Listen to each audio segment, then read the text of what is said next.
네, 반갑습니다. 오늘도 함께 기도하고 말씀 살펴보도록 하겠습니다.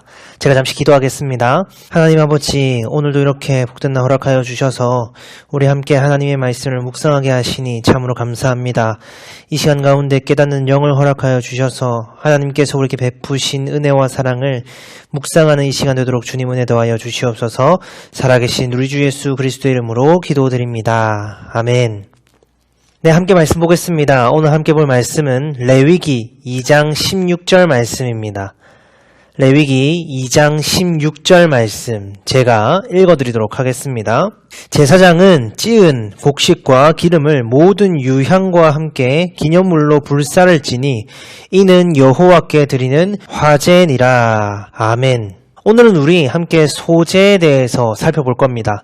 먼저 제사에는 5가지 종류가 있습니다.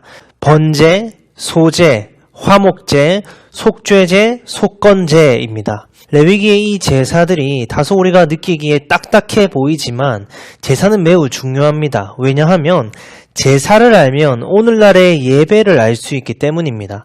제사에 무엇을 들고 나가는지 알면 우리가 예배에 무엇을 들고 나와야 하는지 알 수 있고, 제사가 어떤 현장인지 알면 예배가 어떤 현장이어야 하는지를 알 수 있기 때문입니다. 우선 소제에 대한 정보는 이렇습니다. 고운 가루에 기름을 붓고 유향을 놓아 태워드리는 제사. 고운 가루에 기름을 부어 화덕에 구운 무교병 중에 처음 익은 것을 드리는 제사. 고운 가루에 누룩을 넣지 않고 기름을 넣어 철판에 붙여 드리는 제사. 고운 가루와 기름을 섞어 냄비에 삶아 드리는 제사. 첫 이삭을 볶고 찧어서 기름과 유향과 함께 태워드리는 제사. 이것이 소제입니다. 소제는 다른 제사들과 조금 차이가 있습니다. 그것이 무엇이냐면 피 흘림이 없다는 사실입니다. 왜냐하면 소제는 곡식을 드리는 제사이기 때문입니다. 우리가 여기서 주의해야 할 것은 피 흘림이 없다고 해서 대신 죽음이 없는 것은 아니라는 사실입니다. 그러면 아니 어떻게 피 흘림이 없는데 대신 죽음이 있을 수 있는 거지? 라고 의아할지도 모르겠습니다. 이것은 소제에 대한 정보 3가지를 보면 우리가 알 수 있습니다. 2장 11절에 화제, 곧 불에 태우는 것과 13절에 모든 소제물에 소금을 치는 것, 그리고 14절에 첫 이삭을 볶아 찍는 것입니다. 불은 모든 것을 소멸시켜버립니다. 소금은 치는 순간 곡식, 채소들은 숨이 죽어버리죠. 곡식을 볶아 찢는다는 것은 그 곡식을 완전히 잘게 부숴버리는, 찧어버리는 것을 의미합니다. 이처럼 소제 역시 곡식의 그 소멸과 곡식의 그 희생, 대신 죽음이 담겨져 있습니다. 단지 우리가 짐승의 그 희생에 비해 곡식의 이 희생, 곡식의 대신 죽음을 대수롭지 않게 생각할 뿐입니다. 그렇게 모든 제사에는 우리의 죄를 대신한 짐승과 곡식의 희생이 있습니다. 우리가 살아가는 그 바탕에는 그 모든 대신 죽음이 흥건히 깔려 있는 겁니다. 결국 이 소제물의 대신 죽음에도 예수 그리스도의 십자가가 담겨져 있습니다. 첫 이삭, 예수 그리스도께서 우리의 첫 열매로 하나님께 드려지심으로 그 십자가 위에서 완전히 빠지시는 거예요. 그리고 소금을 뿌려 완전히 숨을 죽이듯이 예수 그리스도께서 언약의 소금 되셔서 완전히 십자가 위에서 숨지심으로 우리의 죄를 해결하여 주시는 겁니다. 그리고서 영원히 파기되지 아니할 그 언약, 너는 내 백성이고 너는 내 자녀야 라는 그 영원한 언약이 세워지는 겁니다.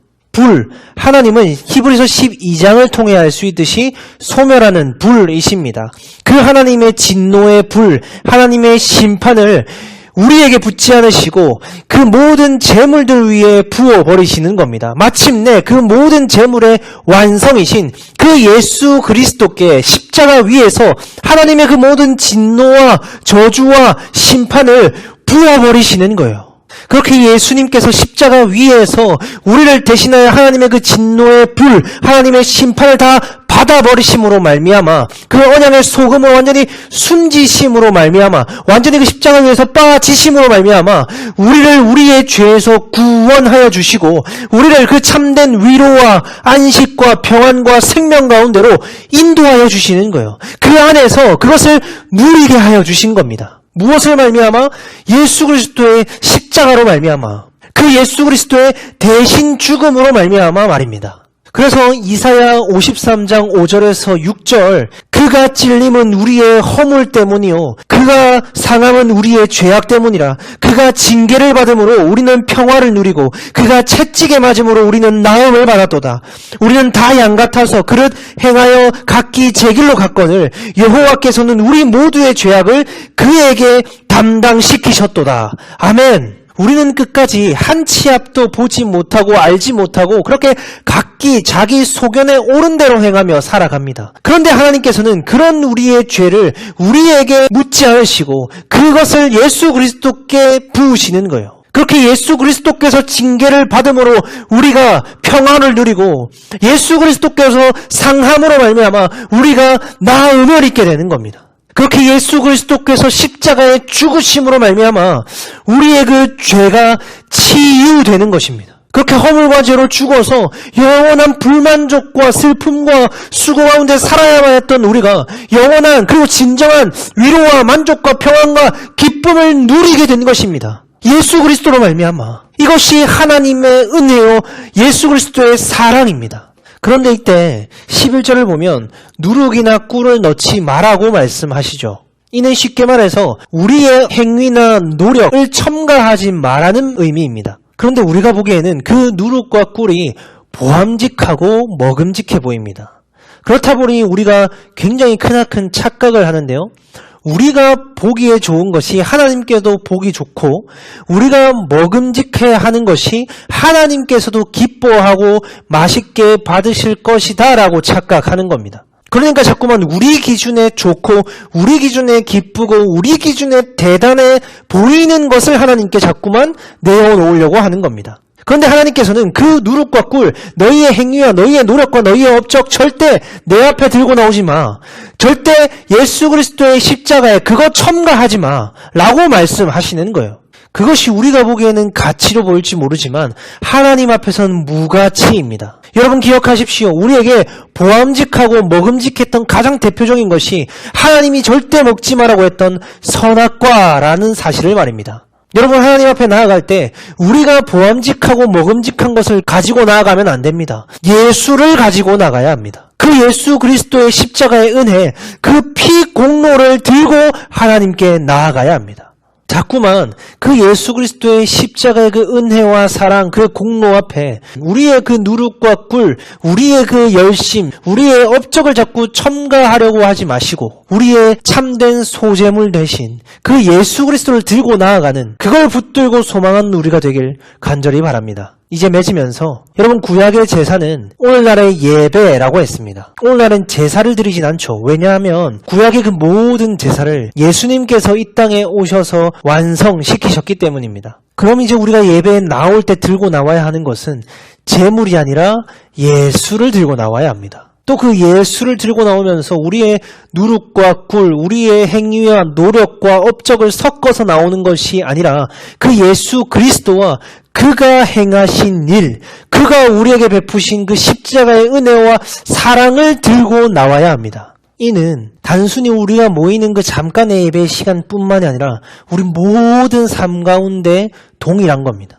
그 앞에서 열심히 살아내십시오. 뭔가 열심히 업적을 이루어내십시오. 다만 그것이 하나님께 내어놓을 수 있는 것이 아니라는 사실, 그것이 티끌이라는 사실, 그것은 무가치라는 사실을 깨달으시길 바랍니다. 나는 사실 내가 바로 그렇게 소재물과 같이 찢어지고 빠져야 하는 존재라는 사실, 내게 바로 소금이 쳐져 죽어 마땅한 자라는 사실, 내가 바로 그 하나님의 진노의 심판의 불에 의해 소멸당해 마땅한 자라는 사실을 깨닫는 우리의 삶이 되길 바랍니다. 그리고 거기서 끝나는 것이 아니라 그때 비로소 그런 나를 대신하여 빠지시고 그런 나를 대신하여 죽으시고 그런 나를 대신하여 하나님의 모든 진노와 저주와 심판을 받아버리심으로 우리에게 나음을 주신, 우리에게 평화를 주신, 우리를 구원하여 살려주신 그 예수 그리스도의 은혜와 사랑을 경험하고 발견하며 깨달아 누리는 우리의 삶이 되길 바랍니다. 우리의 삶 가운데 그 예수 그리스도의 은혜와 사랑 앞에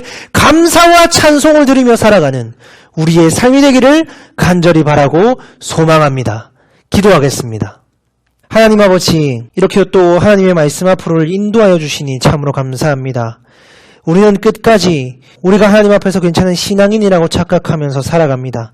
나는 빠지지 않을 존재, 나는 하나님의 진노의 심판의 소멸의 불에 의해 타 죽지 않을 존귀하고 괜찮은 존재로 착각하며 사는 것이 우리입니다. 하나님, 이토록 어리석은 우리에게 깨닫게 허락하여 주셔서 하나님 앞에서 우리가 얼마나 찌어지고 빠지며 하나님의 진노의 심판에 의해 소멸당에 마땅한 자들인지를 깨닫게 허락하여 주시옵소서. 그때 비로소 보이는 그런 우리를 대신하여 죽으시고 빠지시고 그 모든 진노와 심판을 대신 받아 우리를 구원하여 주신, 우리에게 진정한 위로와 만족과 평안과 생명을 주어 누리게 하신 그 예수 그리스도의 희생, 그 예수 그리스도의 대신 죽음, 그 예수 그리스도의 은혜와 사랑을 우리의 삶을 통하여 발견하고 경험하며 깨달아 누릴 수 있도록 주님 붙드시고 인도하여 주시옵소서. 그렇게 하실 주님께 모든 것을 맡겨드리며 살아계신 우리 주 예수 그리스도의 이름으로 기도드립니다. 아멘.